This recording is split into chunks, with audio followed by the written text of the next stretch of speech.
Hello நண்பர்களே, welcome to facts தோழா. அணி. அணி அணி என்னும் சொல்லுக்கு அழகு என்பது பொருள். ஒரு செய்யுளை சொல்லாலும் பொருளாலும் அழகு பெறச் செய்தலை அணி என்பர். உவமை அணி. மயில் போல ஆடினாள், மீன் போன்ற கண்.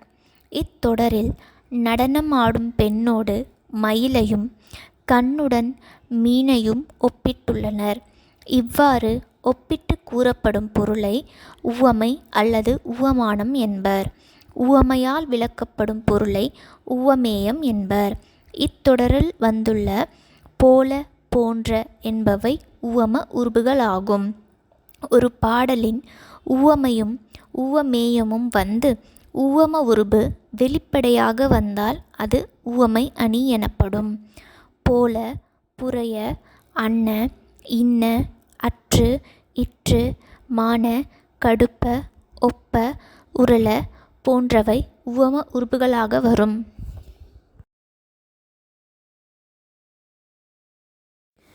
எடுத்துக்காட்டு: அகழ்வாரை தாங்கும் நிலம் போல் தம்மை இகழ்வார் பொறுத்தல் தலை. இதில் பூமி தன்னை தோண்டுபவரை பொறுத்து கொள்ளுதல் என்பது உவமை. நாம் நம்மை இகழ்ந்து பேசுபவரை பொறுத்து கொள்ள வேண்டும் என்பது ஒப்பிடப்பட்டுள்ள பொருள் உவமேயம். போல என்பது உவம உருபு. இக்குறளில் உவமையும் உவமேயமும் வந்து உவம உருபு வெளிப்படையாக வந்ததால் இது உவமை அணி எனப்படும். தொட்டனை தோறும் மணற்கேணி மாந்தர்க்கு கற்றனை தூவும் அறிவு. இதன் விளக்கம்: மணற்கேணியில் தோண்டிய அளவிற்கு நீர் ஊறும், மனிதர்கள் கற்கும் அளவிற்கேற்ப அறிவு பெருகும் என்பதே இக்குறளின் கருத்தாகும். இதில் தொட்டனை ஊறும் மணற்கேணி என்பது உவமை, மாந்தர்க்கு கற்றனைத்து ஊறும் அறிவு என்பது உவமேயம். இடையில் அதுபோல் என்னும் உவம உருபு மறைந்து வந்துள்ளது.